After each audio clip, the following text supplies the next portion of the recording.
ذلك الكتاب لا ريب فيه هدى للمتقين.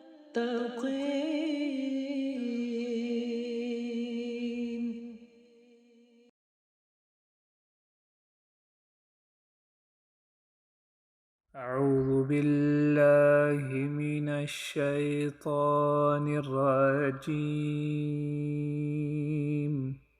بسم الله الرحمن الرحيم.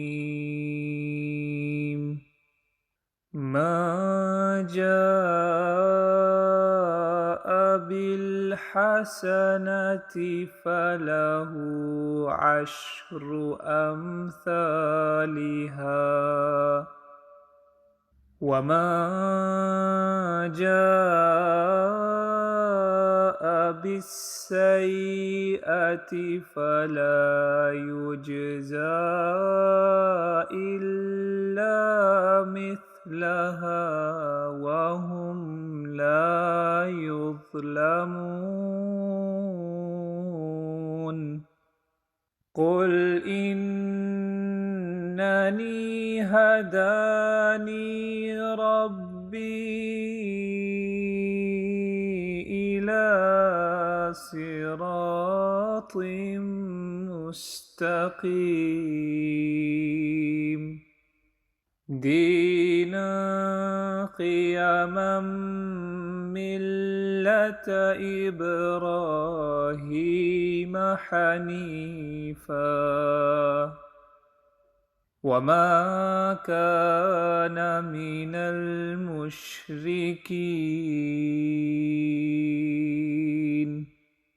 قل إن صلاتي ونسكي ومحياي ومماتي لله رب العالمين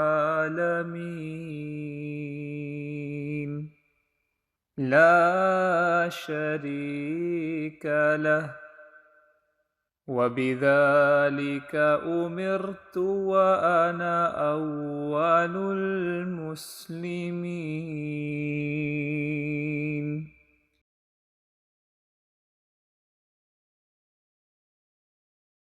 I seek refuge with Allah from Satan the accursed. In the name of Allah, the Gracious, the Merciful. Whoso does a good deed shall have 10 times as much, but he who does an evil deed shall have only a like reward, and they shall not be wronged. Say, as for me, my Lord has guided me unto a straight path, a right religion, the religion of Abraham, the upright. And he was not of those who joined gods with God. Say, my prayer and my sacrifice and my life and my death are all for Allah, the Lord of the worlds. He has no partner, and so am I commanded, and I am the first of those who submit.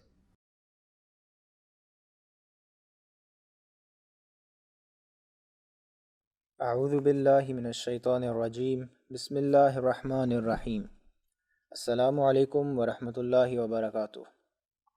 For the sixth lesson of the multi-dimensional Quran class, we will be covering Surah Al-An'am, which is the sixth chapter of the Holy Quran. The meaning of Al-An'am is the cattle. The word An'am has appeared 6 times in this chapter of the Holy Quran, which also happened to be chapter number 6. This surah probably derives its title from the subject in verses 137 to 139, where the cattle has been condemned as one of the main causes of idolatry. In this surah, 18 prophets have been mentioned, out of the 25 in the whole Quran. They are all mentioned in 4 verses, verse 84, 85, 86 and 87. The prophets mentioned are Hazrat Abraham, Isaac, Jacob, Noah, David, Solomon, Job, Joseph, Moses, Aaron, Zechariah, John, Jesus, Elias, Ishmael, Elisha, Jonah, and Lot alayhimus salam. This surah was revealed in Makkah. It consists of 166 verses, including Bismillah. According to most accounts, the whole surah was revealed in one portion, and as many as 70,000 angels stood guard when it was being revealed. Some of the major themes of this surah are as follows. It starts off with the oneness of Allah and the creation of the heavens and the earth. Then it speaks about the consequences of disbelief and rejecting the Prophet's messages.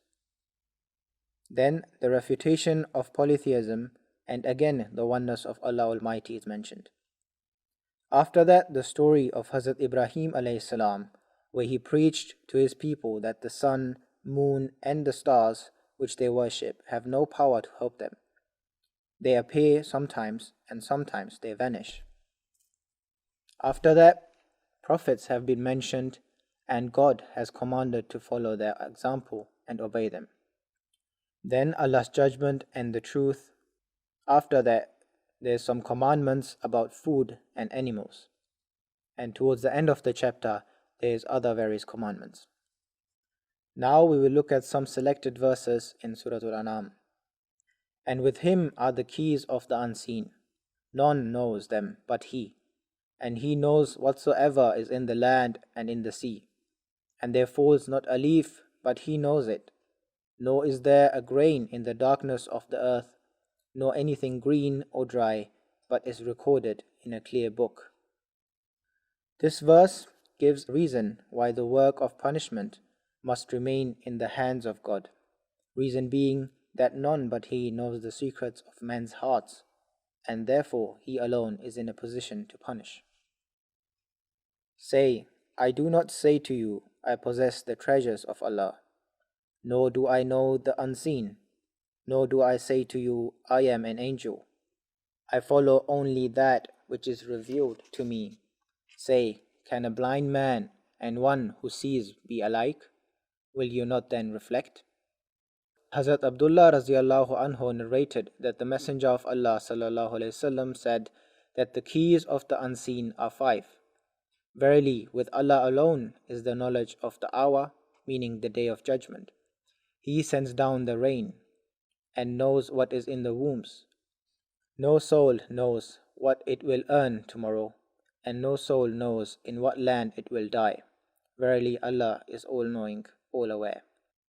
I have turned my face toward Him, who created the heavens and the earth, being ever inclined to God, and I am not of those who associate partners with God. Another verse, verily, it is Allah who causes the grain and the date stones to sprout. He brings forth the living from the dead, and He is the bringer forth of the dead from the living. That is Allah, wherefore then are you turned back?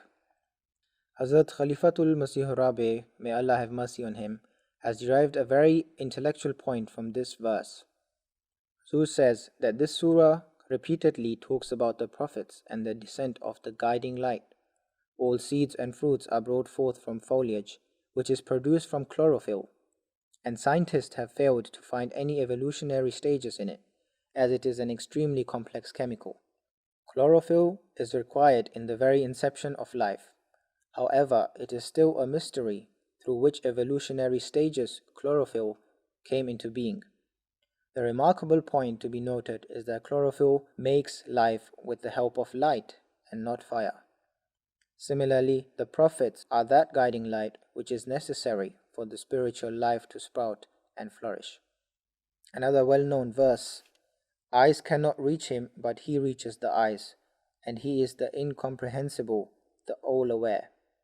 This verse tells us that God has on the one hand placed in the human mind a power to search after and know Him, and on the other He sends down revelation to man, thereby making Himself known to him. This is the explanation of eyes cannot reach Him, but He reaches the eyes. And this is a book which we have sent down. It is full of blessings, so follow it and guard against sin, that you may be shown mercy. The verse purports to say that as the Qur'an is a revealed book, you should accept it and thereby become recipients of all the favors attached to revealed books. Lastly, a prayer mentioned in this surah is as follows. Say, my prayer and my sacrifice and my life and my death are all for Allah, the Lord of the worlds. These four words, prayer, sacrifice, life and death, cover the entire field of man's actions, and the Holy Prophet ﷺ has been asked to declare that all phases of his life were devoted to God alone. All his prayers, his sacrifices, his life and death were for the pleasure of God. He lived for God and he died for God. Jazakumullah.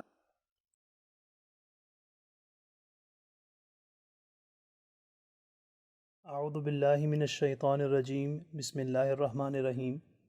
In today's Tajweed segment, we are going to revise the rules of recitation contained in verse 163 of chapter 6. I will read out the verse. قُلْ إِنَّ صَلَاتِي وَنُسُكِي وَمَحْيَايَ وَمَمَاتِي لِلَّهِ رَبِّ الْعَالَمِينَ. The rules of recitation in this verse will be covered in points. The first point we will focus today is related to two broad categories of Quranic letters. Some are recited with tafkhim, thick or with full mouth, and some will be recited with tarqiq, which means thinness or softness. In each verse of the Holy Quran, we need to be mindful of thick and thin letters. Out of 29 letters, 7 letters are called letters of tafkhim, thick or heavily pronounced letters, and they are kha, sad, bad, ghain, pa, ba, and qaf. In addition to that, there are 3 more letters which will be pronounced with full mouth, which are alif, lam, and ra. The remaining 17 will be recited lightly. In this verse, there are 3 places where we are required by rules to recite with full mouth. For example, qaf in qul, sad in salati, and ra in rabbi. So it's important to recite in a correct way to beautify the recitation of the Holy Quran according to the rules. If we move on to the next word, inna, it will be recited with gunna, which means reading with nasal sound. There are 2 letters of gunna which will be recited with nasal sound. First is mim mushaddad and second is noon mushaddad. So the rule says that whenever one of these letters come containing shad, there will be prolonged nasal sound of 2 counts or 2 seconds. As we can see on the slide, there are examples of mim mushaddad and noon mushaddad. They will be read with prolonged nasal sound of 2 counts. For example, thumma, inna, فَأَتَمَّهُنَّ. After huruful gunna, we will focus on mad al-asli, which means normal and natural elongation, and it will be prolonged only for 2 counts. There are 3 letters of huruful mad, letters of prolongation: alif, vaw, and ya. In this scenario, salati, nusuki, mahyaya, mamati, lillahi will be prolonged for 2 counts, and in al-alameen the mean will be prolonged 3 to 5 seconds due to the end of verse. The next rule which we will cover is Tarqiqu Lamul Jalala, thinness of Lamul Jalala. Normally, when a letter before Lamul Jalala contains Fatha or Dhamma, then Lamul Jalala will be recited with Tafkhim, thick or heavy sound. But in this case, Lamul Jalala will be recited lightly with Tarqiqu Lamul Jalala, thinness of Lamul Jalala, because the previous letter carries a kasra. In the next word, Ra will be pronounced thick with Tafkhim. The rule of Tafkhim or Ra is to read Ra Mutaharrik thick or heavily only if it's carrying Fatha or Dhamma, Fathatain or Zammatain, in other words, Tanween. For example, راجعون مروا خير. But if Ra carries Kasra, then Ra will be pronounced with Tarqiq, thin or softly. For example, reflect on the words Rihun Sharri. Now the last point is to apply the extra elongation due to waqf at the end of verse. Normally, when Ya Maddiya comes, we prolong for 2 seconds. But when it comes at the end of waqf or end of verse, it can be prolonged for 3 to 5 seconds. At the end, I will read the verse once again, trying to apply all the focused rules. أعوذ بالله من الشيطان الرجيم بسم الله الرحمن الرحيم قل إن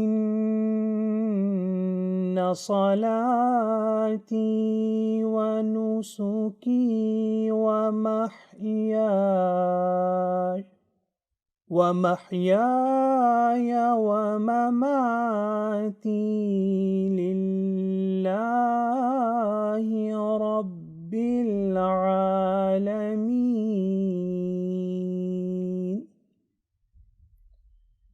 جزاكم الله خيرا.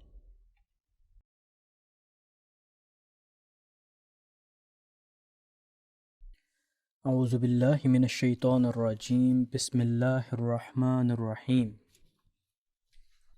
In today's grammar segment, we will look at verse 163 of Surah Al-An'am. بسم الله الرحمن الرحيم قل إن صلاتي ونسكي ومحياي ومماتي لله رب العالمين. Say, my prayer and my sacrifice and my life and my death are all for Allah, the Lord of the worlds. There are 12 meaningful words in this particular verse. As explained in previous classes, some kalimat or words are known as af'al, meaning verbs, or asma, meaning nouns. Words which are neither verbs or nouns are considered as huruf, in other words, particles. A brief analysis of the verse is as follows. It contains 4 particles, 1 verb, and 7 nouns. 4 of the nouns are with damir muttasil. The ya at the end of salatun, nusukun, mahya, mamatun are attached pronouns. The lam for lillahi is a harf jar, and the ya noon at the end of al-alamin is used for damir jama', meaning for plural. There is 1 verb which is mentioned in this verse, qul. The root letters of this verb are qaf, waw, lam. The lexical meaning of this verb is say.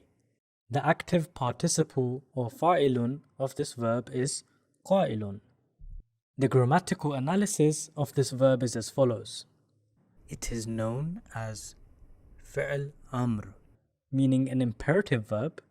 It is in the form of mudhakkar, masculine form. It is used for second person, ghaib, and it is in the singular form, wahid. The second word of the verse is an accusative particle which belongs to a special group of words known as inna and her sisters, inna wa ikhwatuha.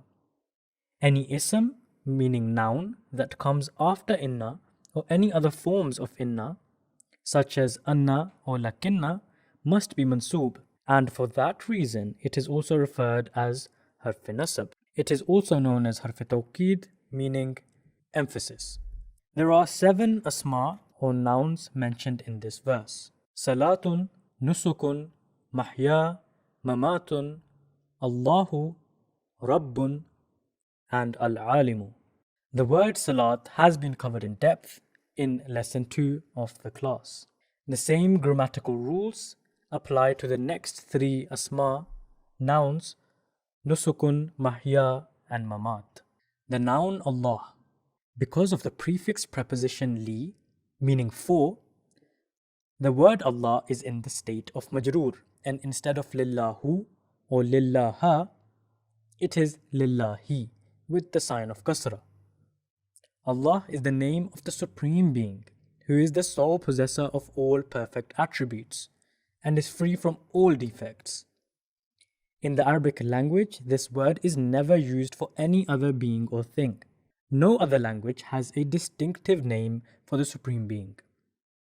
The names found in other languages are attributive or descriptive. Allah is always used in the singular. The alif lam is inseparable from it. The word Allah is derived from no other word, nor any other word is derived from it. Allahumma is an expression used in prayer, meaning Ya Allah. The meme being substitute for Ya, meaning O God. The next word in the verse is Rabbi. The plural is Arbabun, meaning lords. When referred to Allah Almighty, it means the one true Lord, cherisher and nourisher. The word tarbibun is also used, meaning he brought up the child and took care of him till he reached adolescence. The same word is used in 2 different forms in another verse of the Holy Qur'an, which is also a very endearing prayer for one's parents. Rabbirhamhuma kama rabbayani saghira, meaning my Lord have mercy on them, even as they nourished me in my childhood. The second Rabba used here is in the sense of nourishment and upbringing. The word Rabb has occurred 975 times in the Holy Qur'an. There are 27 prayers in the Holy Qur'an that start with the word Rabbi. The last word of the verse is Al-Alamin. The word Al-Alamin is a masculine plural noun and is in the genitive case, meaning majroor. The noun's triliteral root is Ain, Lam, Mim. The word Al-Alamin is the possessor. In Arabic grammar, it is called Mudaf ilay. Mudaf is always definite by position but has no tanween, meaning it has no indefinite article, and it doesn't need the definite article alif lam. And that is why the word before Al-Alamin is Rabbi. This was a brief grammatical analysis of verse 163 of Surah Al-An'am. Jazakumullahu khaira.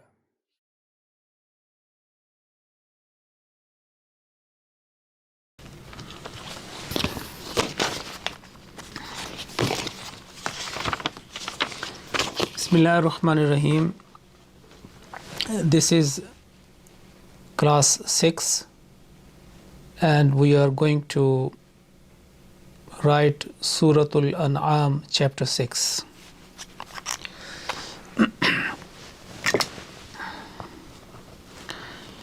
So the word surah has been written 5 times earlier in the first 5 classes, and we know that Sin, Waw, Ra and Ta Marbuta, these 4 letters, and we know the mizan of each letter. Now Suratun, it will be written down even now, but we will be focusing on Al-An'am. So let's start with Suratul first. Bismillahir Rahmanir Rahim.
So this surah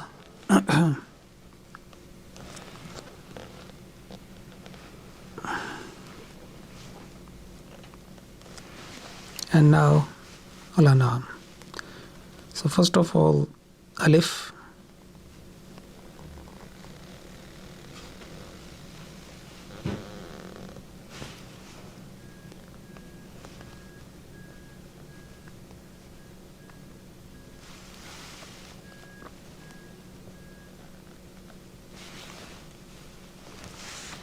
and then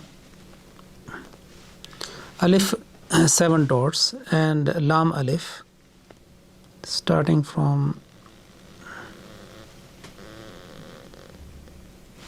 up to here, and from here to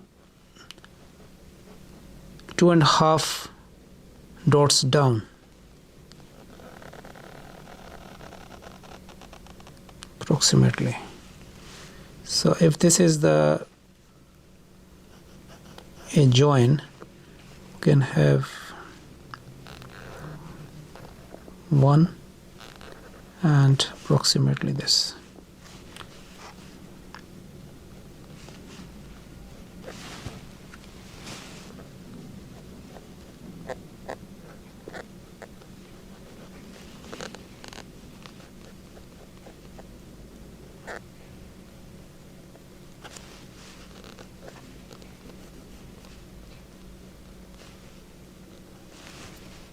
So in this case, it's 2. And then crown from here.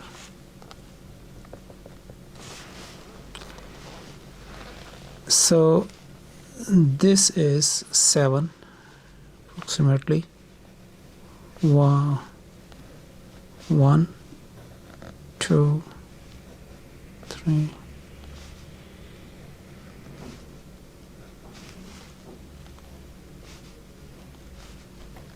7. and this is 2 and 2 dots down. And here if you can put 4 first,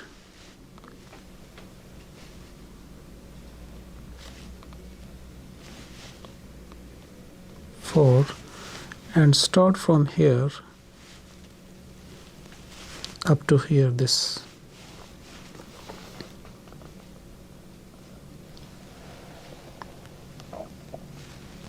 like this, and then Ilya, okay, and from here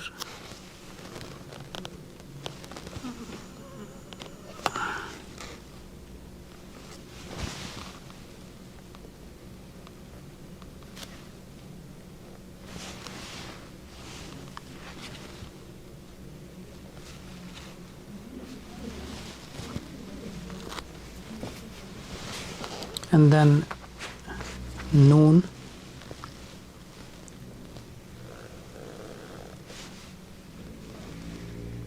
two and a half, and from here to Ain. So Ain will be down, and from here straight Alif.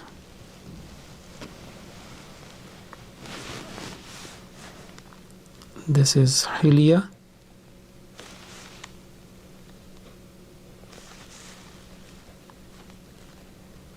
Noon,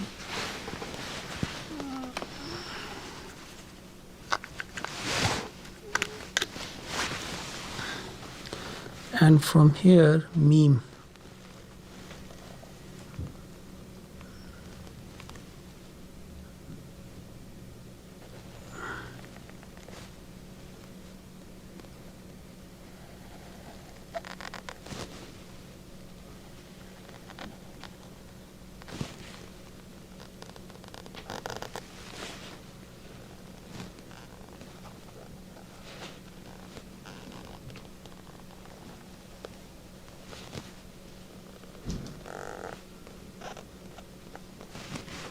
And 2 dots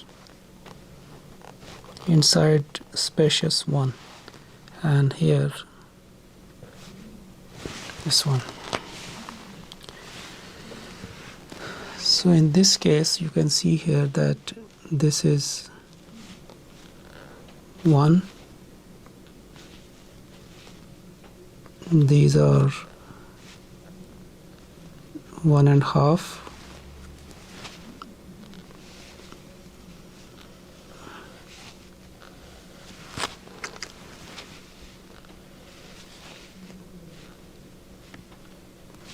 two, and inside is 4, 1, 2, maybe more, small, 1, 2, 3, 4, and 2.5, and these are 6. 6. So inside is conveniently 1, and on top here 2, 2,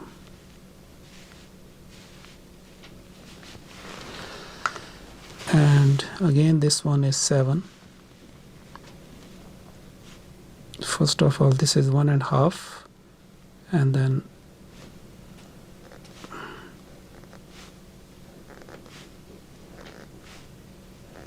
so this should be 3.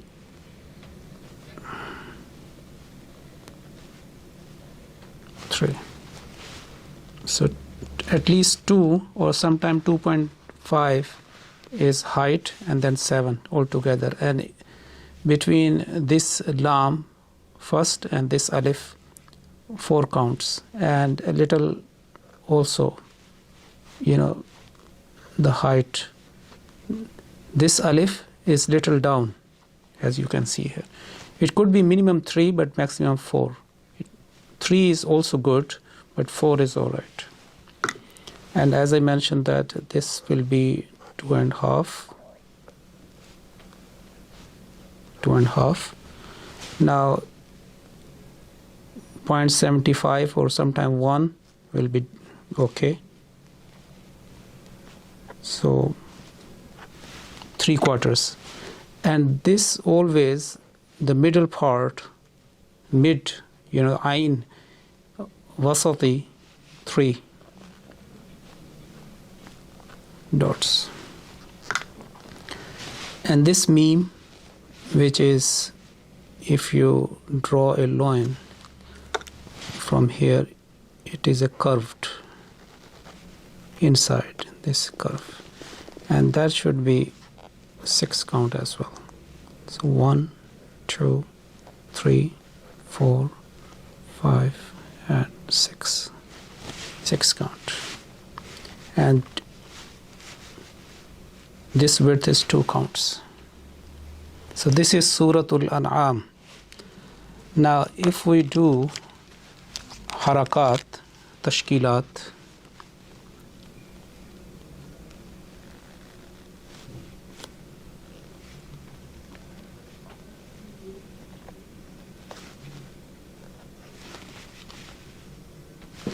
this sukoon is always with full qat. So I will be doing this one, and here as well.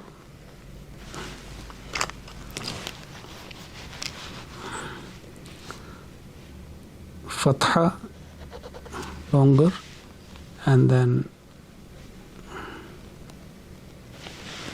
Dhamma, and again this is Alif Lam, so we can have sukoon as well. And then this, and An'ami, this. And Mizan is always on top, so if we little bit up, and then this, and from here this part is bigger than that, and because this is meme, sometimes a small meme is there,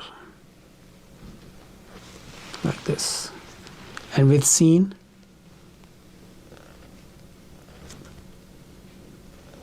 like this.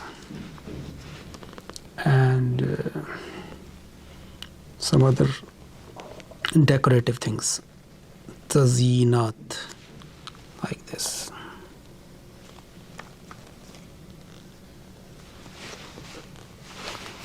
And it is also important that this is also,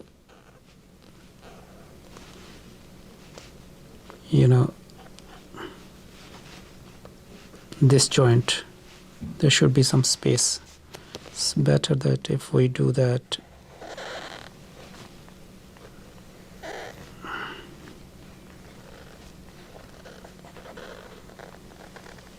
is this one,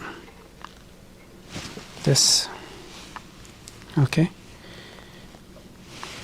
So this is Suratul An'am, and inside you can see here this triangle inside. This is very, very important. From this ta marbuta, it would be like this, is here as well. And also look, this meme inside, so it will be here. And this eye as well, on wow. So all these things are very, very good. So this is Suratul An'am, and sometime students ask that there should be a proper qalam or paper or ink. I think this is the cheapest hobby in the world to start with. So if you have two pencils or even two ballpoints, you can do this one. For example, here, same Surah Al-An'am. Look, this one, if you know. Just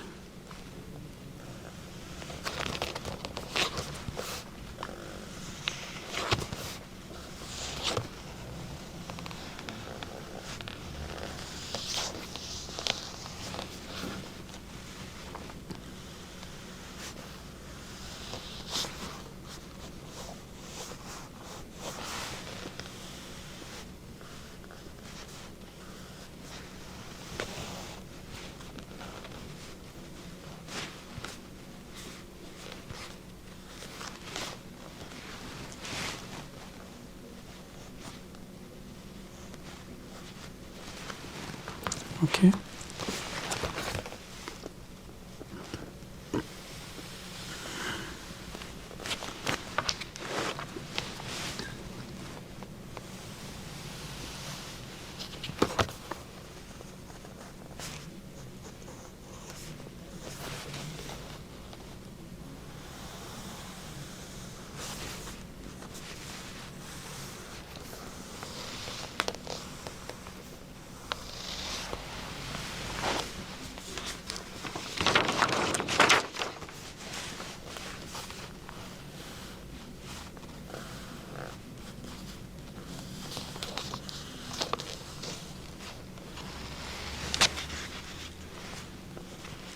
So after that you can fill in properly.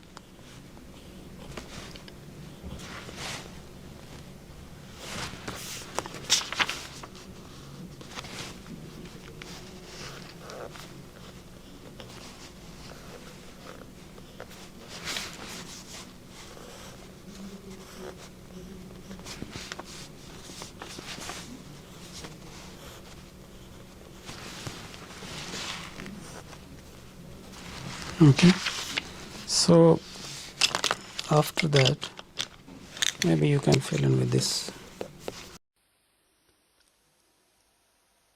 Quran सबसे अच्छा, कुरान सबसे प्यारा, कुरान सबसे अच्छा,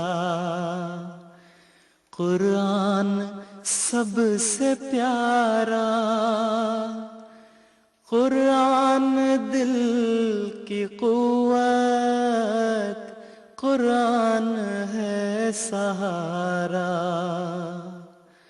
कुरान दिल की कुव्वत, कुरान है सहारा, कुरान सबसे अच्छा, कुरान सबसे प्यारा. Actually, I have done very quickly. Otherwise, if you give a bit time, it will be more crispy and fine. So now, do some.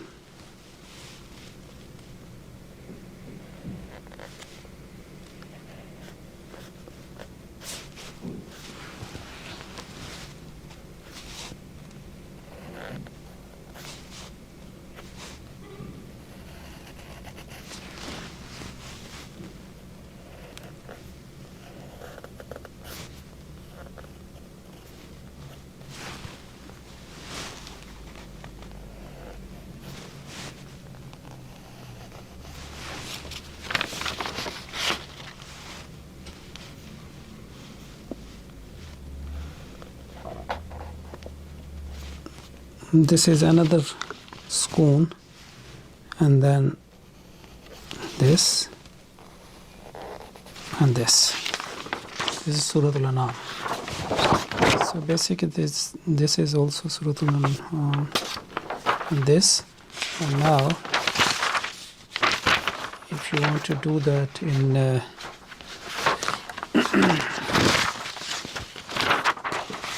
with pencil, so the same rule will be applying here. Pencil. this is basically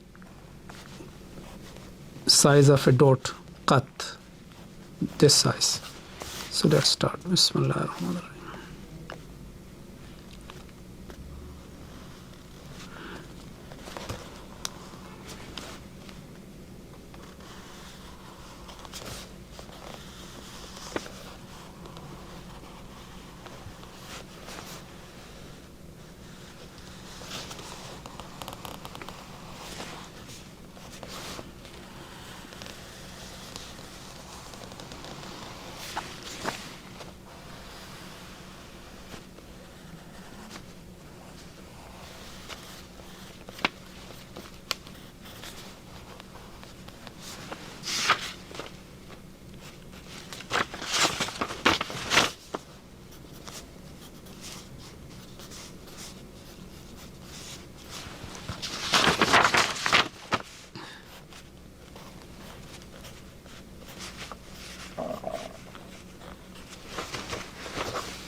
Now, it is important with this ayn, this part will be higher as compared to this one.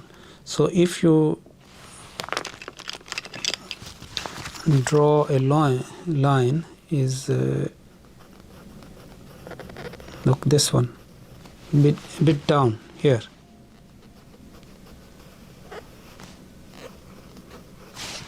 I should remember. So this is Surah Al-An'am, this and this. Now I would sign.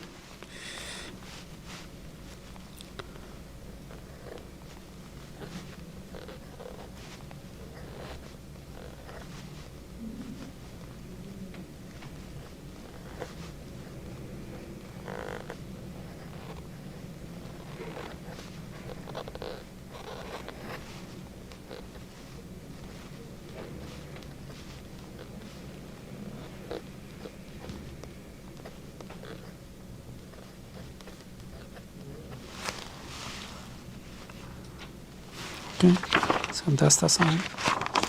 And from here,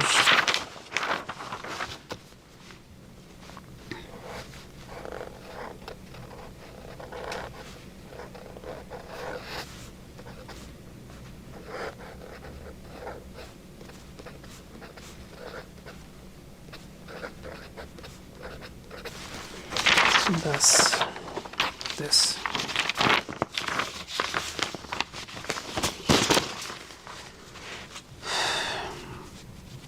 So please send us your Surah Al-An'am, Surah Al-Ma'idah, or starting from Surah Al-Fatiha. So far we have covered in the class, and inshallah ta'ala, review will be given in the upcoming classes as well.